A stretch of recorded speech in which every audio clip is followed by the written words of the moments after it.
Okay, so as I told you in our email, I am working on a season on propaganda. And while I was doing research, I came across your book, Hijacking History. And that stuck out to me a lot because I went through to a Christian school, and we used a lot of the material that you actually reference in your book. And I've been coming to learn a lot more about the culture that I grew up in, and a lot of that culture, which I'm still in. Especially since 2016, that was kind of an eye-opening experience for me and a lot of other friends in my group. Right. So I want to talk to you today about that propagandization that goes into some of the curriculum that I experienced. But before we get into that, I would love for you to just kind of give a brief introduction as to who you are and how you came to write Hijacking History. Okay, I am trained as an early modern European historian. I work primarily on the connections between science and culture in France. But because I took students to Paris for 20 summers, I also did a book on queens and mistresses of Renaissance France. So I never expected to write something like Hijacking History, but I was asked to review textbooks produced to conform with state standards for world history. And I discovered some very strange standards were specified, and there were some very ahistorical claims inserted into history. And so I went down and testified before the State Board of Education, and I was looking for where the very strange ideas I found in those standards and in those textbooks might have come from. And I found this set of essentially fundamentalist textbooks produced in response to school desegregation primarily. All right, so your book is obviously called Hijacking History. You could have gone with hijacking science, hijacking whatever, but obviously you landed on history. And I was somebody who taught in various school settings, but I was in public school for a couple of years. My association with history teachers is like, the football coaches. We give people that job who, it's really not important. History just doesn't matter. And of course that's stereotyping. But science and math, especially since the Cold War, are kind of the bread and butter of school and what we seem to value as a society. So why is history so important to focus on? And why do people care so much about history if it doesn't seem like we really value it?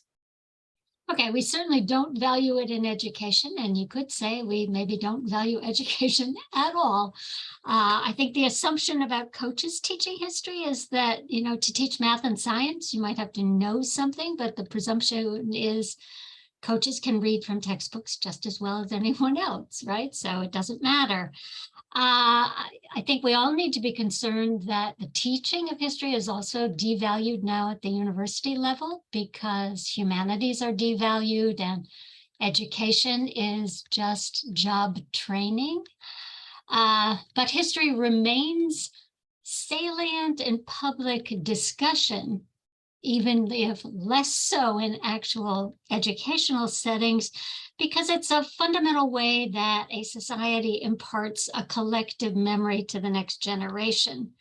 And it is often taken to convey a society's values. And when those values are in conflict, wars over the teaching of history erupt. And political autocrats almost immediately decide that the way to mold public opinion in their favor is to mandate a particular teaching of history. And we're seeing this now in Hungary, Turkey, Russia, Brazil. Autocrats understand that history molds public opinion and molds the public opinion of the next generation. So I think that's why it's so important. Yeah, one of the quotes that you mentioned at least once, but I think several times in the book, was from Arthur Schlesinger Jr. You said, "History is to the nation as memory is to the individual." And I thought that was such a concise quote.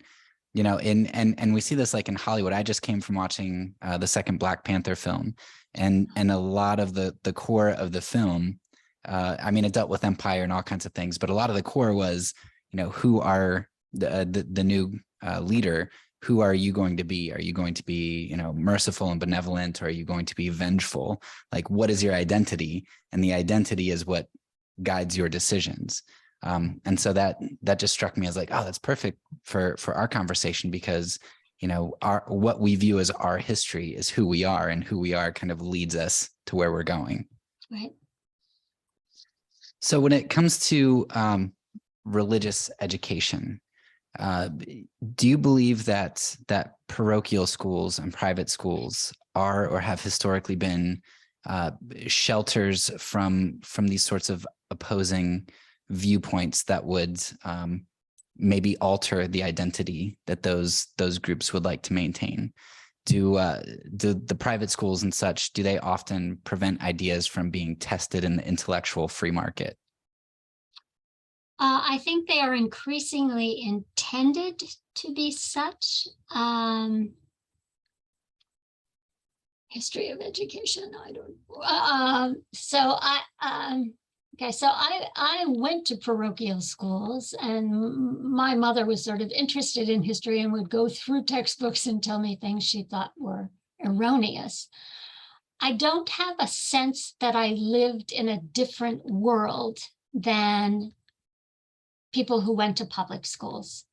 And now that I'm teaching students who come from these Christian schools that have had a really explicit ideological historical narrative, many of my students, particularly students who were homeschooled with these curricula, really feel betrayed when they get into a college history class by what they were taught in their high school educations in particular. I mean, they have a sense of cultural dissonance that I do not think was characteristic of parochial schools. And I think that part of that reason might be that religious schools founded by fundamentalists, mostly since the 1970s, also really wanted to separate people from what they saw as malign cultural influences, in a way that parochial schools were originally founded to prevent Catholics from reading the King James Bible, a wrong Bible in school, right? Yeah. But not for cultural separatism, I don't believe. Okay, so maybe there's a difference between maybe more Catholic schools that are older, and I guess what were originally known as segregation academies, and the Protestant movement of Christian schools starting around the 70s. I think so. Okay. So let me push back a little bit. If I was gonna, be somebody from the more Christian school side, as I was reading Elul on propaganda and some other people, they talk about how education is a primary place where propaganda occurs, and that makes sense. I mean, you train kids, and that's a perfect place to propagandize. We recognize that in Southern books, right? The lost cause narrative that's even still in some textbooks, even in public schools. So I think that probably everyone tries to propagandize some ideas to some extent. So, if I'm a conservative Christian and I say, okay, you're right, my school might propagandize some things that you don't like, but I guarantee you that if I put them in a public school, they're going to get propagandized by some other ideas too. Like, doesn't everybody do propaganda? And what makes this propaganda that you're uncovering different? Okay, I certainly agree that education is a forum where propaganda can occur. And I suspect that many people who would be coming at this from the Christian schooling side would be uncomfortable with cultural ideas in the same way we saw these issues raised and expanded from critical race theory into ideas about gender and sexuality, etc. I would object that history teaching, I don't believe, is one form of propaganda or another. I think there are an incredible number of history textbooks that are so objective, they are killingly dull as a result, right? And I don't think when historians criticize other textbooks as conveying propaganda or as being erroneous, they're often not doing it from an ideological point of view. One thing they're objecting to is that they don't meet the standards of critical analysis or historical consensus. And I think one of the things that makes people argue that more recent history is propagandistic is because it isn't what they learned in school, but their notion of history is that it is static and unchanging, and that a narrative that they were comfortable with, George Washington and the cherry tree and all of our, favored myths is what should still be taught. And I think that the public generally doesn't understand very much at all about how history gets written or how it gets evolved, or the fact that historians ask different questions and they uncover new evidence and it changes our interpretations. And those interpretations then get included in textbooks in a way that's pretty unobjectionable, I would want to argue, and doesn't have very much to do with propaganda. And one thing I found about these textbooks is I think any time that people insist on myths, we need to pay attention to why the myths were constructed, the time in which they were constructed, what they were constructed to achieve. And if you are still teaching a history curricula based on 19th century myths constructed largely in the aftermath of the Civil War to undo Reconstruction, we have a problem, right? And I think that's a particular case. And so these curricula are really ahistorical in that they are presenting a truth. I don't think historians could ever write saying, I am writing the truth, much less that I'm writing to tell you what God did. All right. Yeah, I think that last 5 minutes I'm gonna go back and listen to several times because there was a lot there. I think that's gonna be the bread and butter right there. But maybe you can unpack it a little bit more and help us to see, because as I think through history, as I'm going through this season, I'm getting into lots and lots of injustices and false beliefs, going back to the early 1900s, Buck versus Bell and forced sterilization, you going, further back and further back, to Haiti and colonization and just all of the terrible things. Yeah, it must be grim. Oh, yeah, it's terrible. I mean, I was cynical before going into this, and now I don't know, I'm a nihilist maybe. But so if I'm thinking back to somebody in school in the 1900s South, right? They're being propagandized about Black people. You go to the 1700s, they're being propagandized about slavery. You go to, the 1500s, and you've got a sparse few amount of people like De las Casas and other people who are saying, no, we shouldn't be like this to the Native Americans. But most people, right, they think that they're savages and whatnot. So historians of every day and age, it seems, were propagating terrible ideas to those that they educated. So today, if we're going to, how can we have any faith that, like, okay, well, now modern historians, if we get historians on this school board today, they're going to get it right, when nobody else in all of history, it seems, has gotten human rights and justice and all of that stuff right when they're teaching history? I would like to think we're getting it better.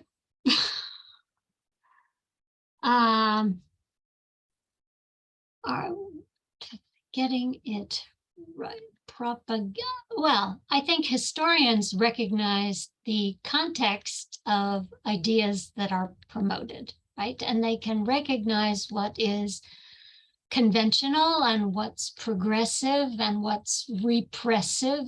But so, I mean, as a historian or as somebody looking back, right, you would want to examine why people in the 15th century or 16th century had these attitudes towards Native Americans, right? And what allowed De las Casas and the few arguing against it to emerge? And how did that gather steam? And who were the people in the society who were able to articulate new views, right? I mean, one of the most fascinating experiences I've had teaching is teaching about early modern women's history and teaching the documents about witchcraft from the 15th century through the 17th century, when people finally began to say, maybe torture doesn't work. Maybe this isn't a good thing. But at the time of the Gulf War, and the program 24 on television, which seems to have exerted a particularly malign effect, my students were suddenly beginning to argue that you got really good information with torture. Yeah, But that's reversed now. I'm so excited to see. Yeah, I one of the things that I looked into is the committee, I forget what it was called, the Committee on Torture, the Torture Report. They have a movie about it, and reading the committee's paper, and it's just egregious how that kind of happened. So to put a little bit of a positive spin on historians have always gotten it wrong, or history teaching has always gotten it wrong, I think good teaching cultivates critical attitudes towards one's present and one's past. And I think that makes it worth doing. Yeah, and I think that what you said earlier, in history curriculum, objectivity and a lack of certainty. So it's, hey, here's some information, because it seems like you really want to stay away from that certainty thing, like right and wrong, because history is extremely murky.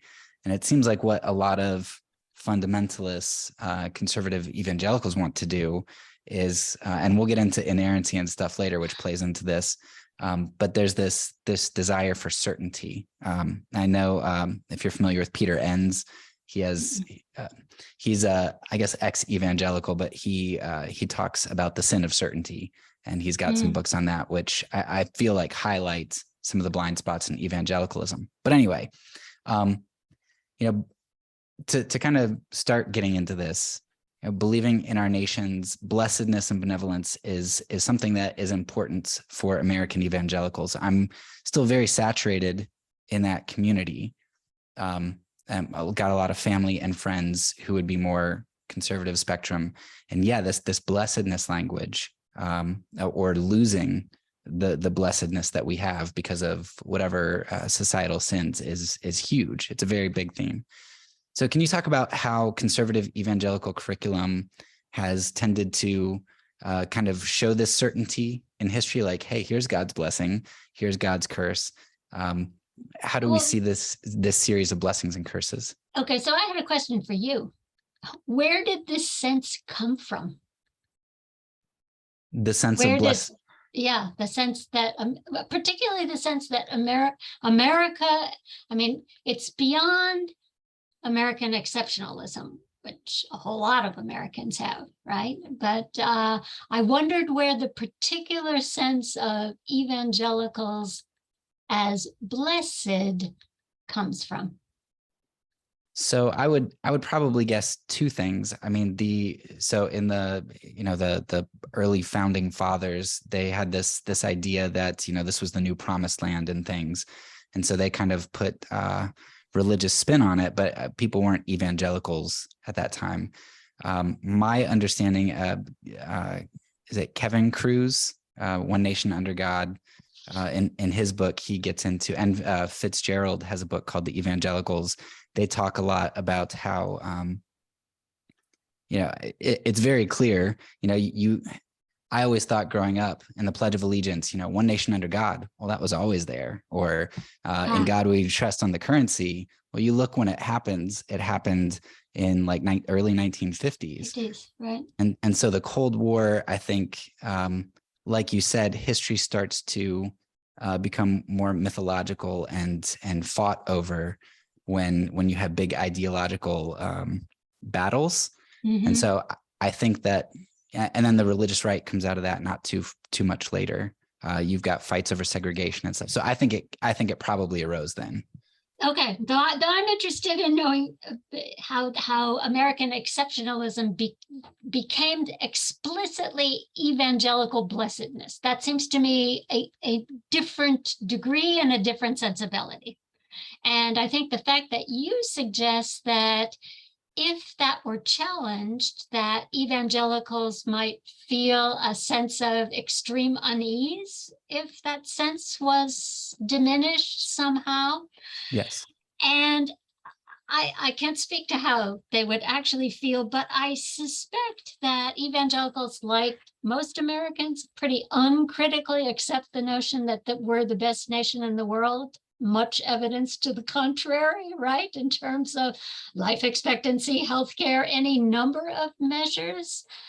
And it made me wonder whether you can believe in blessedness, American exceptionalism, and yet, like many American evangelicals, also sign on to all of Donald Trump's pronouncements that we're a nation in decline and that we are in horrific shape. So it seems to me that if American blessedness is diminished because we are such a depraved nation in his account, that evangelicals, like most Americans, are perfectly capable of holding two entirely contradictory views in their head at the same time. Yeah, but they would say that they're losing their blessedness because of all the other people who are stopping, who are deconstructing and not being evangelicals anymore. It's them. Okay, so it's sort of the goat and the sheep, and they get to be the sheep, and so you have to root out the goats from the nation and make everybody conform to a Christian ideal, which gets to Christian Reconstructionism, right? And the idea that society needs to be remade to conform to Christian ideals. Right? Yes, yeah. So I wondered why, if evangelicals in America have this notion of a kind of national blessedness, why evangelicals in European countries don't have that same nationalist identity. Or am I not supposed to be asking you questions? No, that's fine. Yeah. So there's a I guess he would be an evangelical that I listen to from the UK. He's big there into apologetics, and he after the 2016 election, he's like, man, I realized I used to think I was kind of with the evangelicals in the United States, but he's like, I realized that we are two totally different mindsets in regard to this. So yeah, even people who'd be considered very conservative in places like the UK, they don't get that US conservatism. There's something different about it. And certainly Germany evangelicals would not claim a sort of national blessedness, I don't believe, right?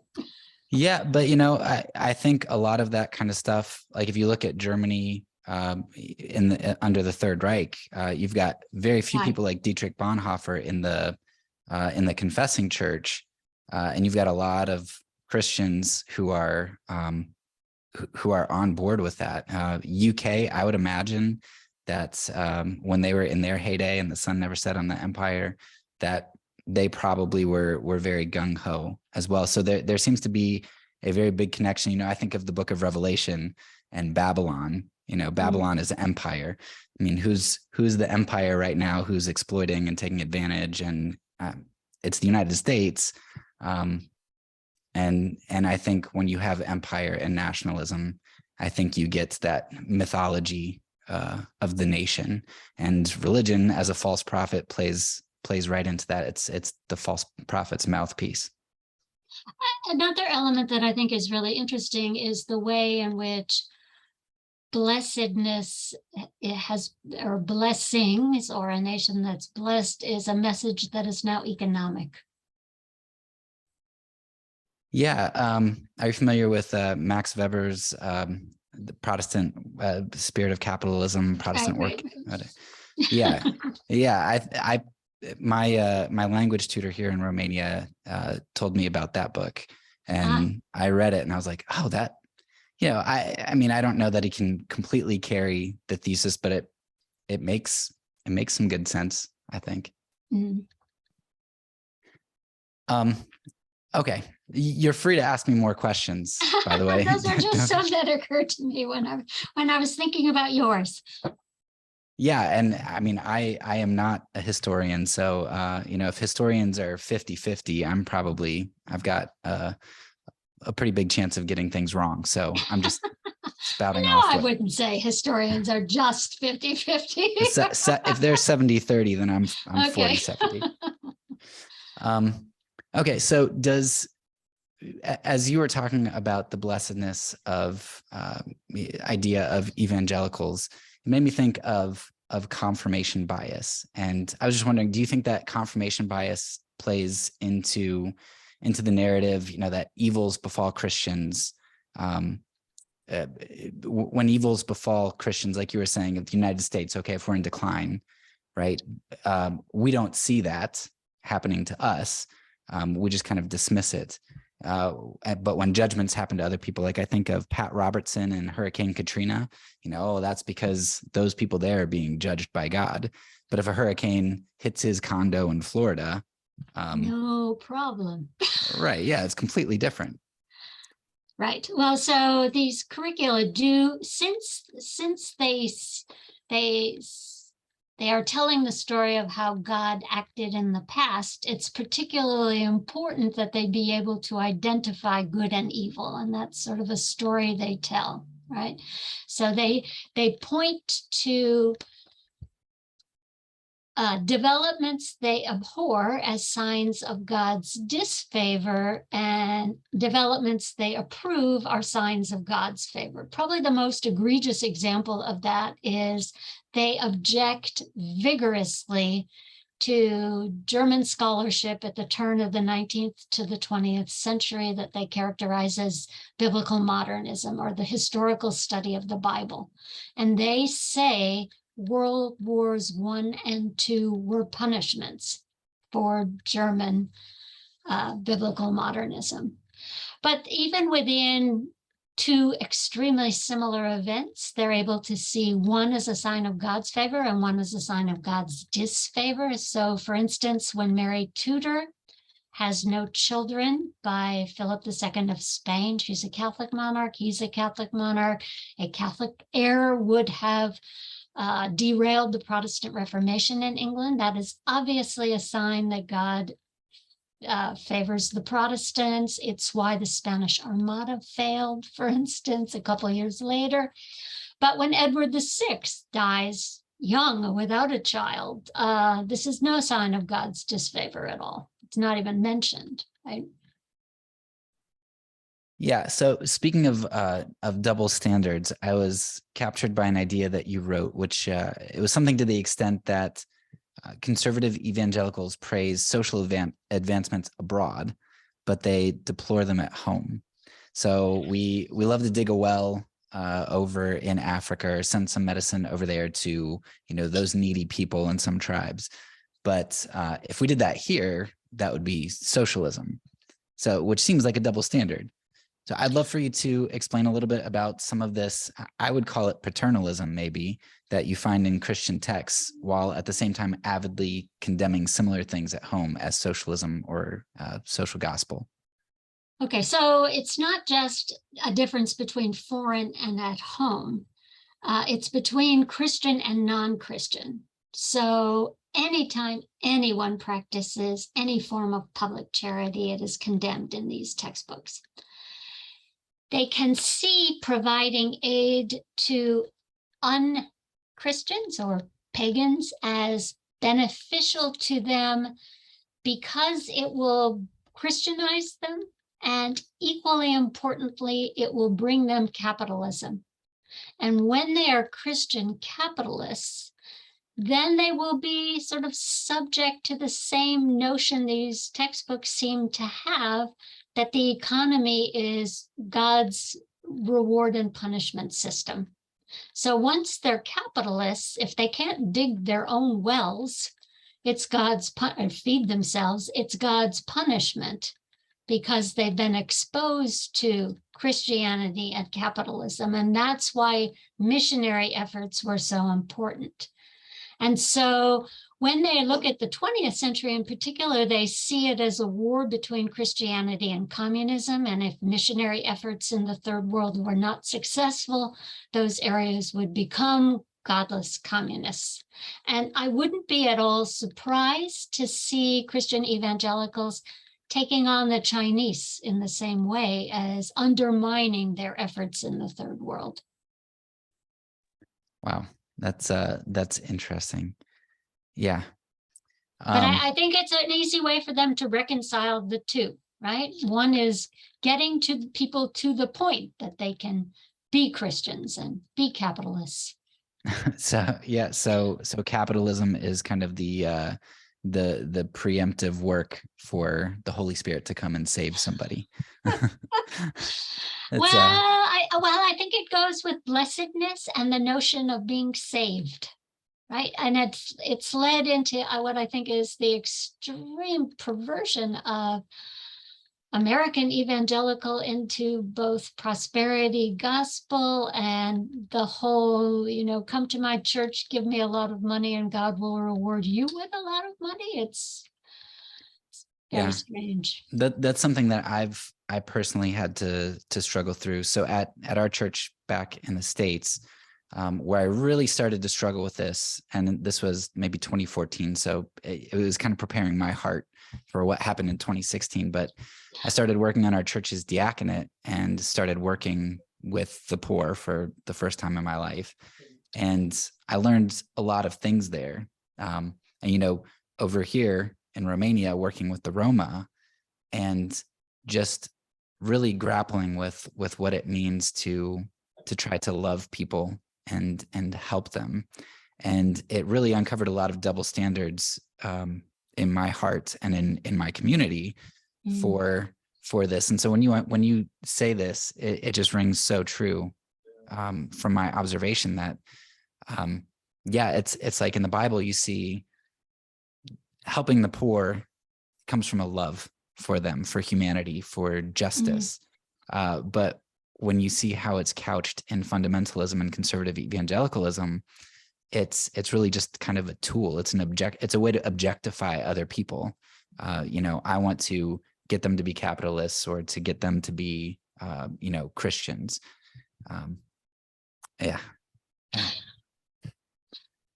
So another double standard that I feel like you pointed out was when it comes to revolution. So you talk about Luther and the Peasants' Revolt a little bit, and you talk about how the Peasant Revolt is kind of downplayed in the homeschool curriculum because Christianity must not be viewed as revolutionary. Right. Yet conservative Christians love the Revolutionary War. Maybe they'd like to change that first word there. They don't like revolution, but they like the Revolutionary War, the war for independence, maybe. So that double standard, though, of revolution reminds me a lot of, I don't know if you're familiar with Falwell's sermon of Ministers and Marchers, where it was in 1960s, right when Selma's happening, I believe. But he's like, Christians should not be politically involved. No marchers, right? We're ministers of the gospel. We're not marchers. Right. And he's against political involvement. Well, Of course, it happens with Falwell. A decade later, he's a marcher for the religious right.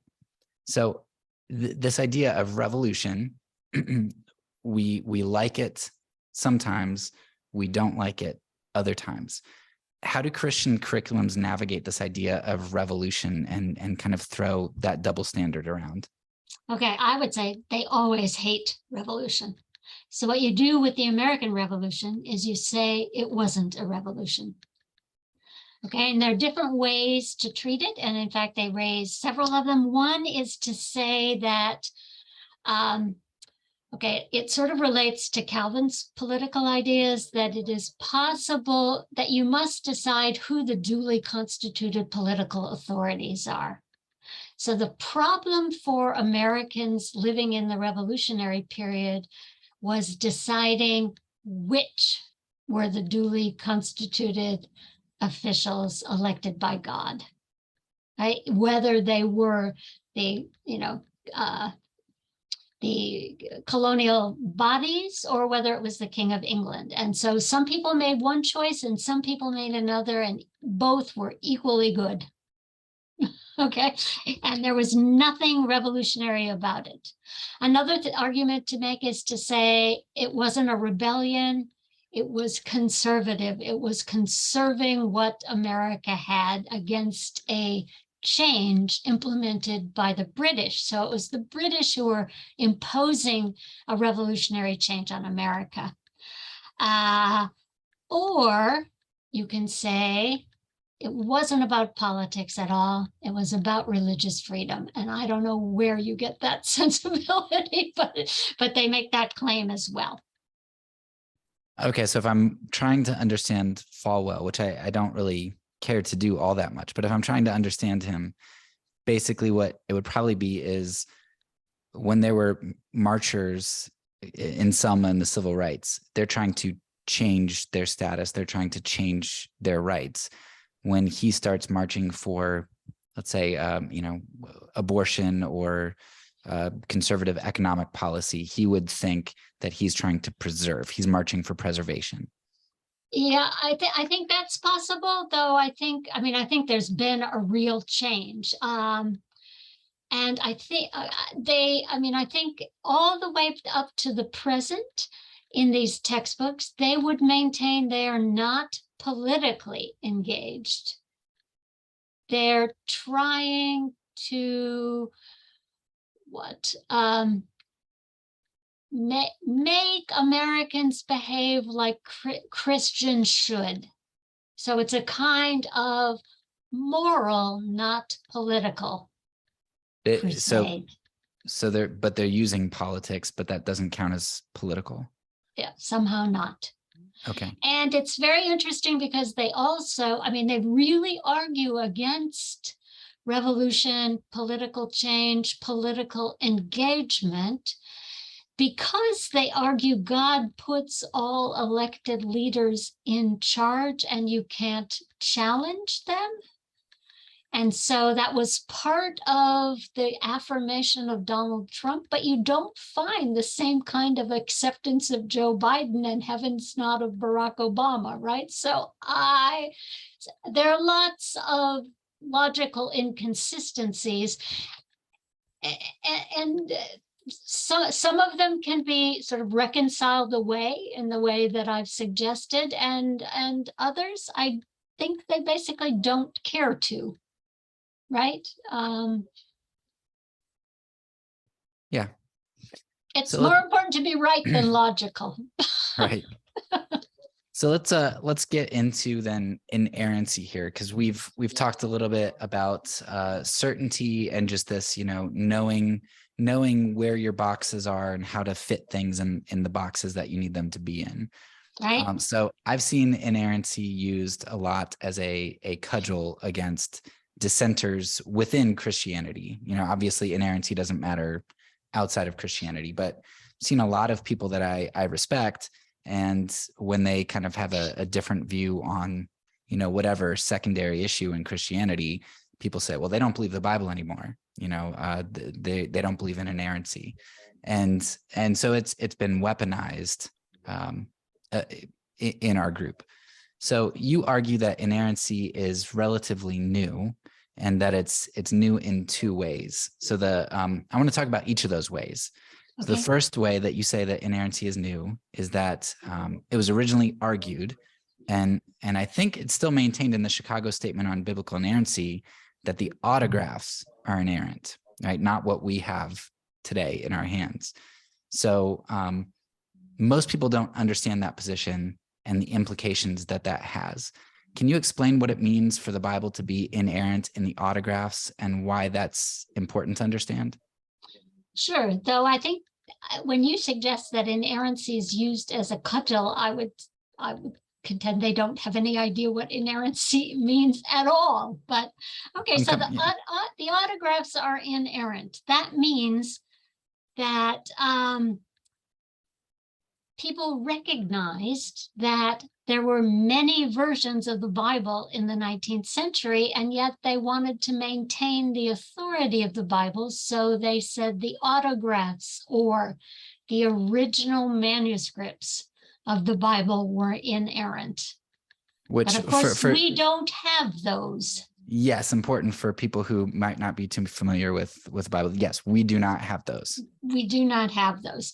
So the position sort of became diluted a bit by the suggestion that the King James Bible must have been the closest, right? Sort of an Anglo-American prejudice in favor of our own language, right? Even though it's 17th century, it's a group effort promoted by King James. But anyway, and what's okay, so these original manuscripts don't exist, but the claims have been transferred on basically to any Bibles we have, right? They've been transmuted somehow. But all of even those distinctions have been lost because when you talk about someone saying, but you don't believe in the Bible, what it seems to me you're really suggesting is something like what these curricula do, which is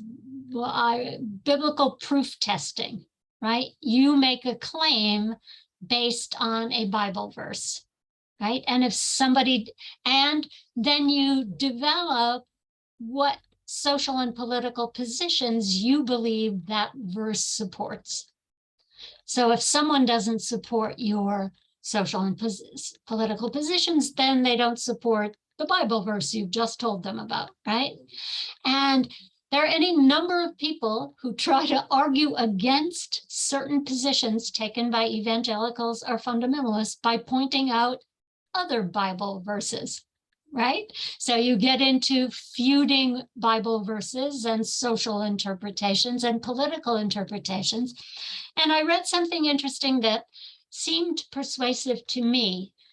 You can never persuade an evangelical that their social and political beliefs are not biblical by citing another Bible verse, because the way biblical inerrancy seems to be implied, or biblical literalism seems to be utilized, is that I expect the Bible to confirm my social and political ideas, and lo and behold, it does.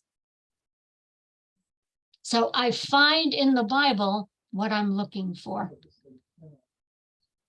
Yeah, it is hard with all the denominations and things, and everybody just fighting back and forth on who's more serious about the Bible. It gets so convoluted and just ad hominems and everything.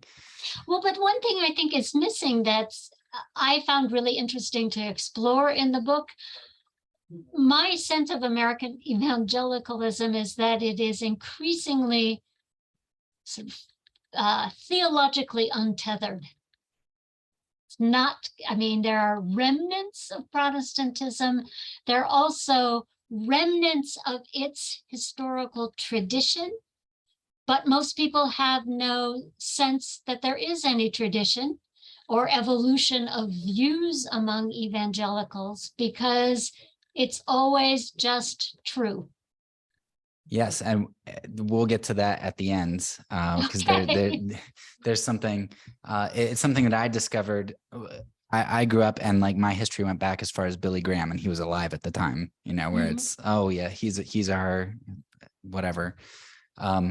And then, so I was drawn to Presbyterianism because I was like, okay, there's tradition here. And, Augustine, maybe Aquinas, maybe Aquinas. He's Catholic, but like still, he's kind of cool. He says some things we like. And then you go to Calvin.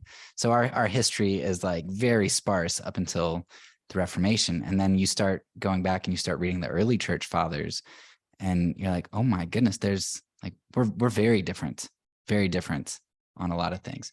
So I want to talk about that at the end, though, because I want to get to the second part that you said about inerrancy. You said that it's also new in terms of the degree to which it's held. So, for example, Luther and Calvin, you say, may have believed in an inerrant message or infallibility, but you argue that they didn't actually believe that there were absolutely no errors. You said that Luther recognized errors in prophetic predictions, which were erroneous, and that Calvin didn't think that accuracy was the goal of the Bible. I'm not familiar with that vein of history. So are you able to back that up and kind of explain where you got that? Sure.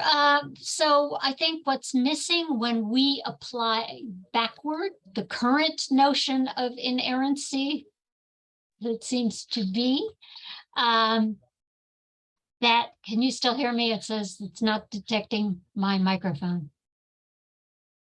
I can't hear you. Oh, yes, I can still hear you.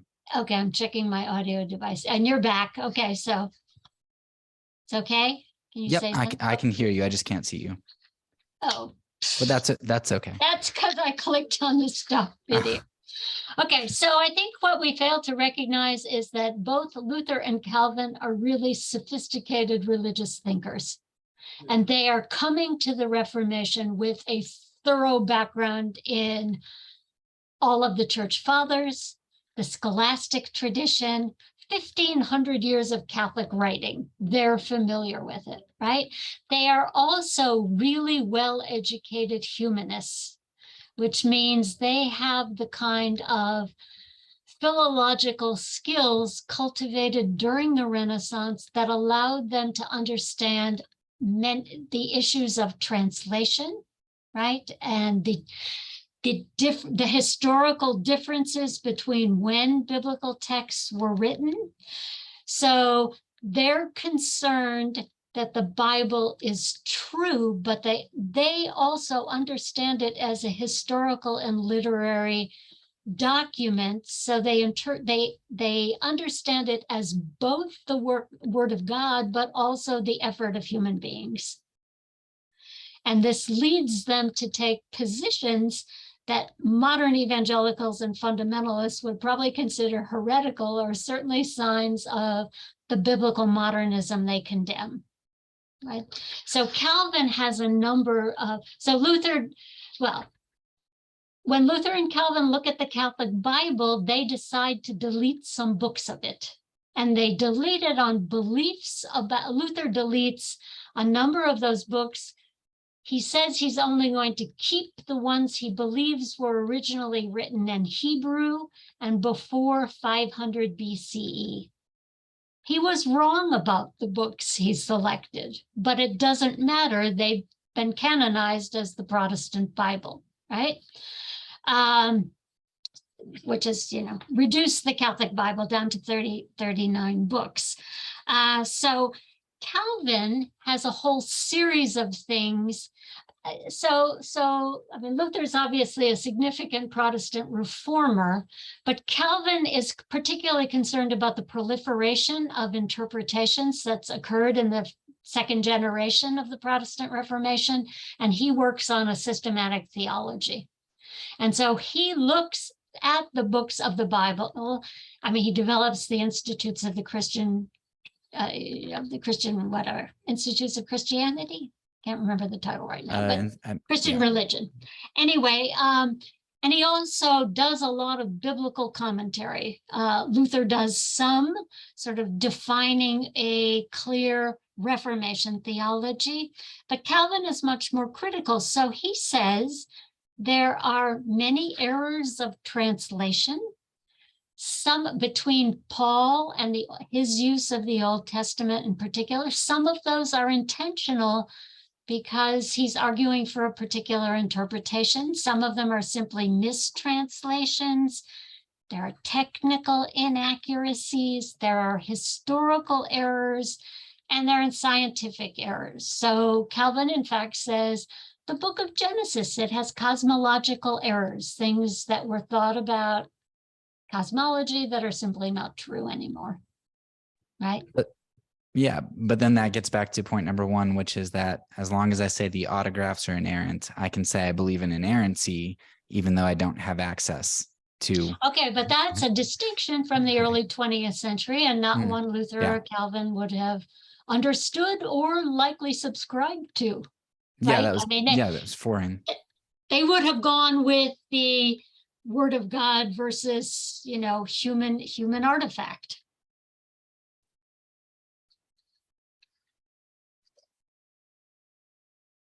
I can't hear you. You've gone mute. Sorry. Pressed the wrong button. Right. So another staple of conservative evangelicalism, besides inerrancy today, that you argue is a relatively new tradition, is that evangelicalism and fundamentalism seem to be largely opposed to evolution. And I think it would be surprising to most conservative evangelicals to hear that William Jennings Bryan of the Scopes Monkey Trial thought that evolution and Christianity could be compatible, and that the anti-evolution movement, it didn't form until after World War I due to anti-German propaganda, which are things that you highlight in your book. So can you talk about how Christian curriculum views evolution and how this anti-evolution stance came to exist? Okay, so in the 19th century, evangelicals saw biblical modernism as a much bigger villain than Darwin. They initially accepted Darwin and evolution as not being at odds with creationism. God could be involved as the agent of evolution in their view, so it wasn't, they did not rule it out of hand. And as you said, William Jennings Bryan accepted evolution. It wasn't considered particularly religiously controversial. It becomes a dividing line between fundamentalists and evangelicals in the 1920s and 30s. And as fundamentalists begin to take a firmer line against evangelicals, it becomes a division within the evangelical community. And more conservative seminaries insist on anti-evolution, and it becomes a kind of test of evangelical orthodoxy in a way that it hadn't been before. And another view that's I think it's interesting that in the 20th century, we are, as many Americans are opposed to evolution as they were at the time of the Scopes trial. So science has made no progress in converting a percentage of Americans to accepting evolution. Another thing that's become extremely important as a test of orthodoxy, which I find very strange, is young earth creationism, the insistence that the world cannot be older than 10,000 years. This is extremely new. It's produced by sort of crackpot writers in the 1960s, but it's become a sort of test of certainly fundamentalist loyalty, if not entirely, or fundamentalist truth, or maybe not more broadly evangelical, but it is in these curricula, and they insist on it. And so I think it's interesting that in the 21st century, evangelicals are taking more rigid, more extreme positions than was characteristic 100 years ago. All right. I want to close out with a line of questioning that, in my opinion, is the most important part for me, because, okay, somebody believes in evolution or not, somebody believes in young earth creationism or not, somebody is patriotic or not. Ultimately, go celebrate the 4th of July. I don't have to, whatever. What matters ultimately is, I think Micah 6:8, what does the Lord require of you but to love justice, of course, now I forget it, to love mercy, love justice, and do justice and walk humbly with God, right? So the mercy and justice and humility is important, because that's how we act out in the world. So I thought one of the most profound observations that you made was that you said that in the curriculum, Jesus and the Gospels were largely absent from that curriculum, while there was a large emphasis on Moses, the law, and certain portions of Paul. And for those unfamiliar with the Bible, they might not really grasp why that's so important. Could you maybe explain the difference between Jesus and the Gospels versus Moses, the law, and Paul? Well, I can tell. I mean, there's an emphasis on the Old Testament, and I think the emphasis on a vengeful God and a punitive God, and there are reasons they use Moses and Paul. They're especially attached to Paul for misogyny and patriarchy.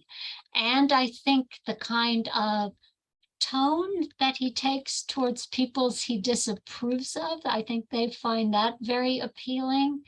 They use Moses so extensively because they believe Moses is the foundation of all legitimate law and government, though I have really no clear sense what they think. I mean, Mosaic law as applied to American civilization, I have no idea what they think that would mean. But if you claim that Moses is the essence of all law and all reasonable law, and certainly all Christian law, then you can claim that he's the foundation for the Christian nation argument and for Christian nationalism. It kills me that a lot of Christians are up in arms about, we don't want Sharia law coming here. But then, it's like, well, if you got your wish and created a theocracy and wanted to make it just like you think God made it in the Old Testament, then, I mean, there's not really a difference between that and Sharia law. Right. And I don't think they have any idea what Mosaic law would actually entail, because I think they'd be pretty unhappy with it. But I think they do think that Christian law, or whatever they understand Christian requirements to be, those should legitimately be imposed on everyone. And like you, one of the things I was most struck by in these curricula is the absence of any appeal to charity. And Jesus plays no role. The New Testament is virtually never quoted. There are plenty of other biblical injunctions cited, and I think it really has to do with how much the evangelical movement in the United States has become tied to Republican economic arguments, and so they look at every practice of charity throughout human history as socialist and something God would abhor, because God is a capitalist, as one of them puts it. And so you simply can't have any charity, because essentially charity is bad for the recipient, or it thwarts what God intends for people to punish them. I really don't have any idea how this became part of any Christian religion. It's truly staggering, but it does explain some of the salience of socialism in our current political rhetoric, right? It's ungodly and unchristian. And yeah, it's ironically, in the Mosaic law, you've got things like the year of Jubilee, and there's for all relief. for all of the harsh edges that there is in the Mosaic Law, I mean, it's revolutionary if we would apply those things in terms of debt relief and stuff. Interesting that those things are kind of cut out. And of course, Jesus, who overturns the Mosaic laws, or not overturns it, but he kind of brings it to fruition and says, "Hey, look, you've heard Moses say an eye for an eye and a tooth for a tooth, but let me tell you something. We love our enemies," and that's what reading the early church is something that really helped me to snap awake in evangelicalism, because I mean, some of these people like Chrysostom and the way he talks about women positively, or the poor, just about how, people talking about, like, if you have two coats and your brother has none, like, you're a thief, you took from him. The early church, when somebody was in need, if they didn't have enough, they would fast so that they could give that person in need. The early church, and even some of the Mosaic Law, was just it was so focused on orthopraxy, on the action of adherence, whereas today it seems like evangelicalism has been very influenced by rationalism, and it's all about what you believe, and it's not so much about what you do. And so that brings me to maybe the last question. You can touch on rationalism if you want to, but one of the aspects of Mosaic Law is, you do the law, you adhere to the law. And so Paul and others talk about that in the New Testament and say, hey, look, what grace, it's by grace you're saved through faith. Mm-hmm. But it seems like Christians, evangelical Christians, fundamentalists, Americans in general, have this idea of meritocracy, which kind of goes along with the capitalism, the pull yourself up by your bootstraps, the give no charity, I'm blessed if I do the right thing, you're cursed if you don't. Could you talk a little bit about meritocracy in the text and in Christianity, and how you see that kind of playing out as the Christian ethic? Okay, I guess I wouldn't have thought of it as meritocracy so much as a perversion of the notion of election. And I think what it cultivates in these curricula, and maybe more generally, is a notion of Christian superiority. I'm saved, I identify as Christian, I'm succeeding economically, which proves that God favors me and he doesn't favor others, right? And I think that what it has produced is a lack of empathy towards others. You can't empathize with the other, and your position vis-a-vis the other is one of Christian superiority. Okay. I think that's all I have for you. It was very insightful. I'm looking forward to going back and listening to it, and then kind of just creating an intro and some notes, and really thinking through this stuff again. I appreciate you giving me your time and for I enjoyed working this talking out. to you. Yeah. Any more questions for me, or anything you want to plug besides hijacking history? No. Okay.